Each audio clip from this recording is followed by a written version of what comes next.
carbonyl to imine mechanism. So this is how you go from a carbonyl to an imine. And you want to be able to tell the difference between an imine and an enamine, which we'll get into in a little bit. When you're forming the imine, I-M-I-N-E, the imine, you're always going to have one alkyl group connected to the N. However, when you're forming the enamine, you're always going to have two alkyl groups connected to the N. That's the enamine. You have two alkyl groups here. So this is technically a secondary, that's a secondary amine, and this is a primary amine. So when you have a primary amine, you get an imine. When you have a secondary amine, you get an enamine. We have ammonia, which he went over. That's a primary amine. That's just an example. I like to draw examples when I show my molecules. I don't like to write R because that confuses me. So we got two alkyl groups here. That's a secondary amine. And then we've actually got we got lone pairs there. We got lone pairs there. This is a tertiary amine. And then you have your, I just like to draw ethyl groups. I don't know why. That's the quaternary ammonium salt, which we don't use. And we rarely use this.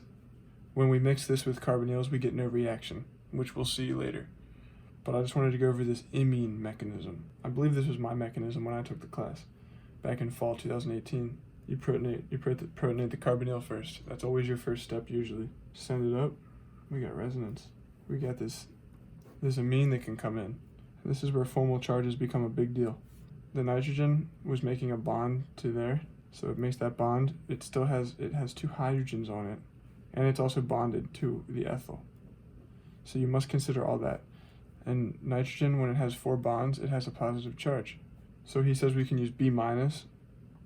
Those are the instructions. You deprotonate. And the reason you deprotonate this H before protonating this over here is because you don't want 2 positive charges on the molecule at the same time. So there we are. Now, okay, what's next? So in order to, if you kind of forget what to do next, you can always look back at your product during a mechanism, of course, and you can see, okay, what do we need to do? Well, we need to form a double bond between the N. That's what I say. We need to form a dub between the N and the cyclohexane. And we also need to get rid of this OH. Let's do the OH first because that's just the way this works. And you'll get used to the sequence. So how are we going to get rid of this OH? Good thing we have H+. Turn it into a great leaving group. Fantastic leaving group. Boom. Water leaves. Simple as that. Now we form water. When that water left, it broke a bond.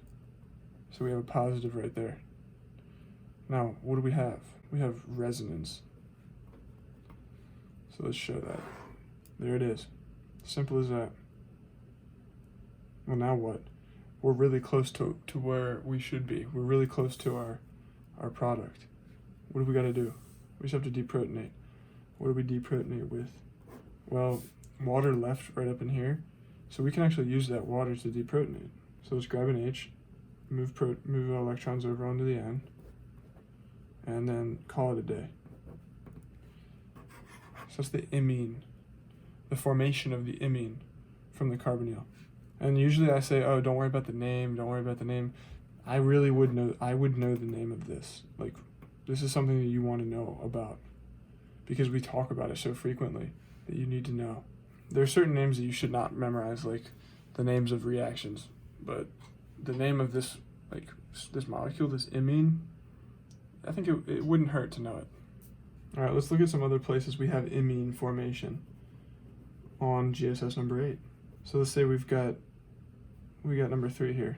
We have DMSO, oxaloate chloride, and then we have Me3N, which is the Sworn oxidation. Those 2 steps run together to give you the Sworn oxidation. Basically what it does is the same thing as PCC. It'll just oxidize that to a ketone. But now this is the important part, what I wanted to note. We have our imine formation. How do we know we're set up to form the imine? First of all, we have a primary amine. Now we go ahead and we just did the mechanism, so you should be able to maybe try to visualize what happens here. So in order to help do that, let's go back to this and think about what the heck we did. So we had a ketone and we had an ethyl group here on this N. See that? 1, 2 carbons. And then you notice that we have an N here and then 1, 2 carbons. So basically you just need to kind of transfer this into this, keeping the same number of carbons. And you're going to be able to get used to doing this like without having to do the mechanism. You're going to be able to do this in your head. So let's do it. And you should be able to do it in your head after a certain point. And it's going to become necessary on the reaction section when you're pressed for time. So there we are. And of course, number 6, it couldn't get any easier, could it? We have an imine formation. And you see me, I like to use ethyls, but it's just because it's fun to draw like up and then down. It's just easy. It's like a mountain. So that's why I do that. Let's look at number 7. So I'm going to kind of race through the other parts of this and then take my time through the imine. So we've got ETOH, excess, H plus. What's that going to do? It's going to form an acetal down here. PCC is going to oxidize this alcohol to a carbonyl, to a ketone, MENH2. What happens here? We form the imine. We have a primary amine. So we have a 1, because the Me, that's where that shows itself in the product right there. And then H3O plus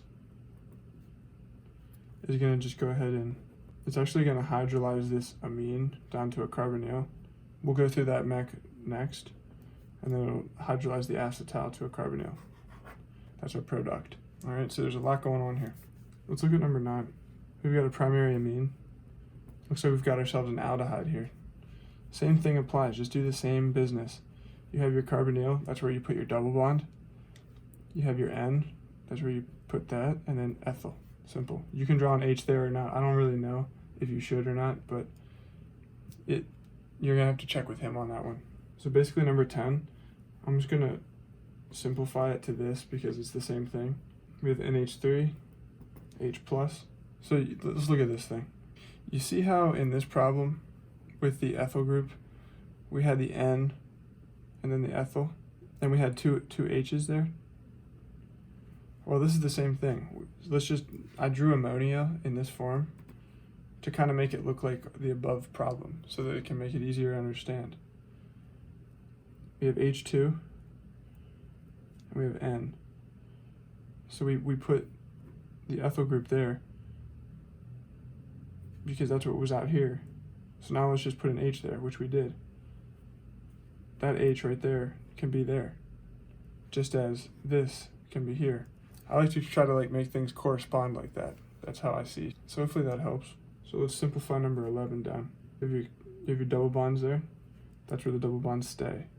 And you could work through that mechanism. It's exactly like this mechanism, except you don't have an ethyl group there.